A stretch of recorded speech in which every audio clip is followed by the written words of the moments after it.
It's the Real Estate Podcast, brought to you by ANZ Home Loans for financial well-beings. And welcome back to another episode of the Real Estate Breakfast. It doesn't take long for it to sort of roll around on a 24-hour cycle. Of course, you'll hear us on iHeartRadio every morning, Spotify, Apple Podcasts, as well as Amazon. And into a Wednesday we go, March the 20th today for 2024. And in just a moment, we are headed off to Queensland. And you might have started to notice some of these temperatures around the country getting a little bit cooler. The Sunshine State has no worries around autumn and winter months that are coming. A proven fact: with more sunshine on our face, the happier we are as humans. Although you don't want the sun damage is all I would say. Don't get too much of that sunshine on your face, otherwise that is exactly what will happen.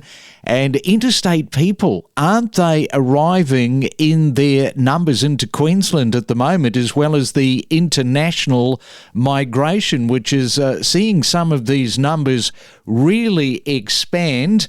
So with that in mind, let's right now catch up with Varsha Daswani, the principal from SAI Real Estate Group.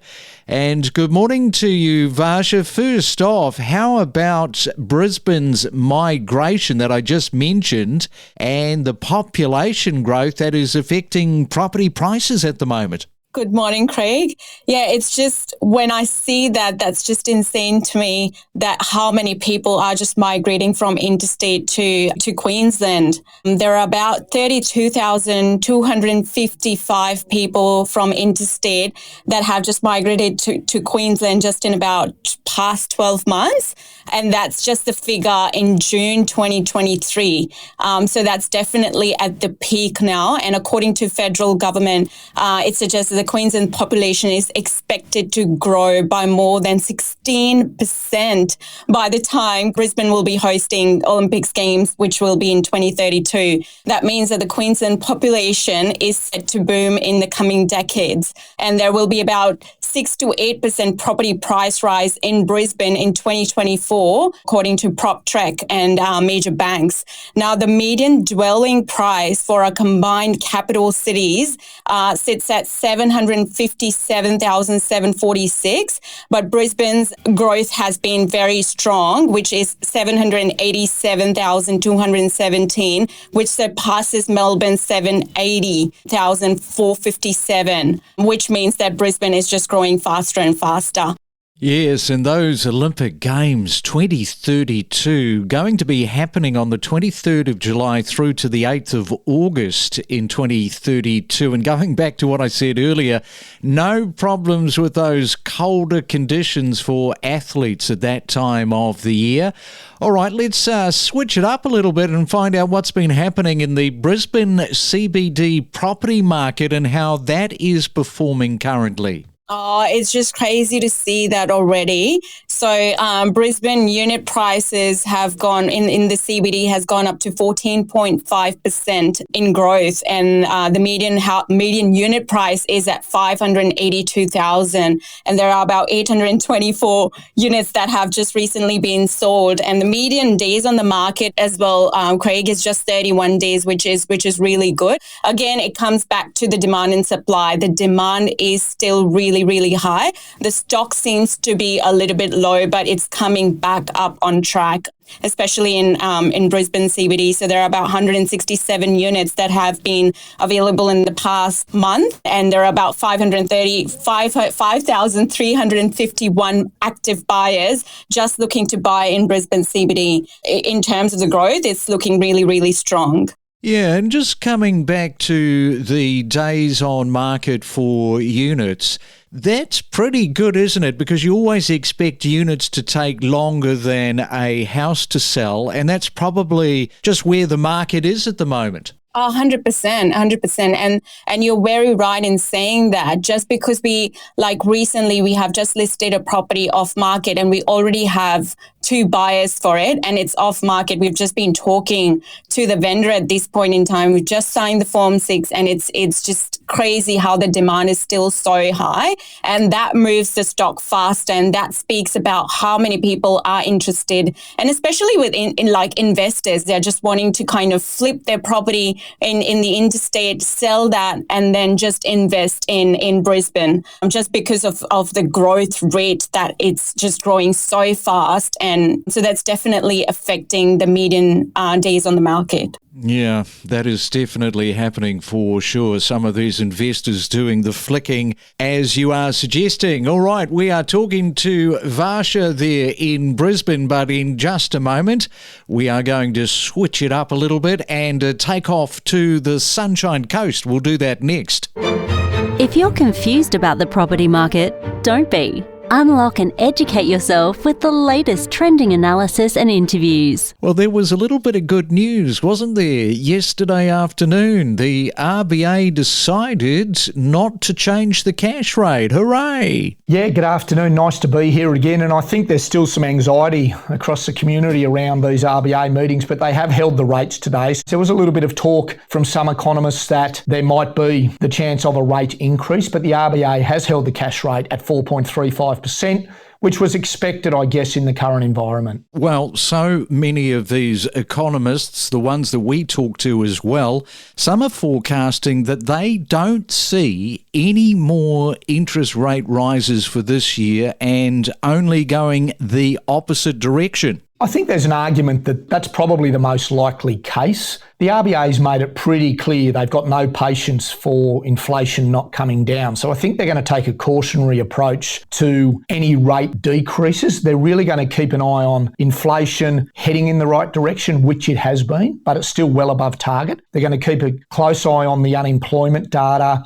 So I think the RBA bias is still towards tightening, still towards holding. It might be later in the year we see a rate fall. But yeah, I think most likely the next change will be a decrease, but that might be at our November meeting as distinct from earlier in the year, given some of the RBA language around inflation and unemployment. Explore new property destinations where you could live with exclusive interviews covering real estate news and market insights. And it is a Real Estate Wednesday today, and we are talking to Varsha Daswani, the principal from SAI Real Estate Group on the Sunshine Coast and also in Brisbane. And as mentioned, let's go to the Sunshine Coast. And Varsha, what can you tell us in terms of Kings Beach, the property market insights for units there? What is happening? Again, with Kings Beach, Craig, the units are in high demand because there are more units than the houses there. And we've seen that there's just the median days on the market is just about 39 days and the properties are selling really, really quickly. There are just a couple of vendors that we are speaking at the moment, and we already think that we will be selling it like in a week's time or 2 weeks' time. And again, it comes back to the expectations as well. So if the expectations are realistic, then it moves really quickly. And about 146 properties or units especially have been sold in the past 12 months. About 51 units have been available just in the past month, which means there's more stock coming up. Yes, there is still like a shortage of the stock, and especially when it comes to the unit, and especially when it comes to Sunny Coast and in Kings Beach, there is a lot of demand from the buyers. So that's why it moves really quickly as well. And there are about 1,778 active buyers just looking to buy in Kings Beach. And the rental yield as well is growing up to 4.5%, which is insane, which is amazing. The property market in Kings Beach, and especially the units market in Kings Beach, is just really strong. Now, we've talked about Kings Beach before, and I think if you go back to just the start of the pandemic, suddenly Kings Beach, of course, right throughout the Sunshine Coast, it started to take off. But this was a bit of a sleeper, wasn't it, Kings Beach? And it really has done well over the last 3 years. Oh, 100%. Kings Beach, the median unit price in Kings Beach before pandemic was like around $450. So if you can see, it has almost gone up to double. And growth in Sunny Coast has grown more than Brisbane in comparison. So definitely Kings Beach is one of the hottest when it comes to the suburbs and the growth on the Sunshine Coast. So it's just quite high in demand, again, with the location, with the beach right in front, with the cafes, and it's a tourist destination, basically. A lot of tourists come and visit, so it's a really popular suburb. Yes, if you go back pre-pandemic, nobody would have been able to predict the Sunshine Coast outperforming Brisbane. Well, last year, I couldn't tell you just how many times that we talked about the Sunshine Coast, and the year before, 2022, we talked about the Sunshine Coast even more. So looking at the growth of the Sunshine Coast in 2024, Varsha, tell us what you are observing and seeing there on the ground regarding pricing and more homes coming to the market. Yeah, it is expected that the house prices will keep rising in 2024, as we have spoken about it already, but at a slower rate due to interest rates and inflation. The stock levels are low and the demand still seems really high, which has supported the prices. Now, the expectation of slower growth is due to the delayed impact of interest rate increases and the broader economic slowdown, along with the weakening labour market. Now, the state government in December released a planning framework shaping southeast Queensland for almost 900,000 homes by 2046, which is still far away if you think about it. The plan underpins more affordable and well-located homes in southeast Queensland as the region prepares for an additional 2.2 million people. If you think about it, that's just amazing how much it's going to grow. The release followed months of consultation with communities, local governments and industry around strategies to deliver more homes in the nation's fastest growing region. The plan includes a commitment to 20% social and affordable housing and well-located units and townhouses. It also includes about 5,000 hectares added to the urban footprint for residential and employment purposes, including at Yandina on the Sunshine Coast. And Varsha, you got a bit of a quote from the Premier Stephen Miles. What is he telling us? That the plan would enable real housing supply. Queensland's golden decade of growth means that we need more homes than ever before, he said. And shaping southeast Queensland is our response to the national housing supply challenge, ensuring we deliver more homes while preserving our region's great lifestyle. It is a blueprint for building nearly 900,000 more homes in the right places. It's not just about more homes, but making sure that it's what Southeast Queenslanders want, strategically located to meet their needs, reduce the costs and increase affordability. There is solution to it as well. Yes, when we think about there are so many people migrating, but there is solution in the making as well. So the government is still thinking about the supply of the homes, and there will be more homes coming. There will be more development. So if you look at the glass half full, then there is a lot of development. There is a lot of development that's going to happen, and Brisbane will be on the global map. And just wanted to end on that note that glass is always half full. Yes, certainly is when it comes to the Sunshine Coast, when it comes to Brisbane. In fact, when it comes to Queensland, period, it's just growing year on year.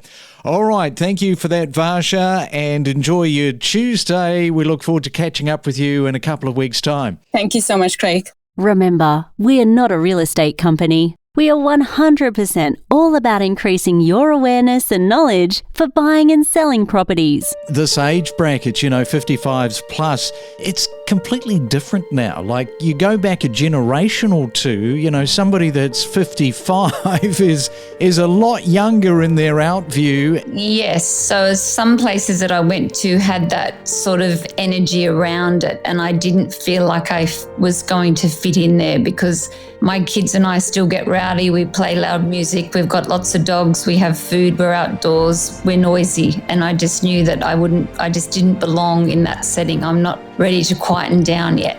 But if you look at the area, there's not a lot of small property.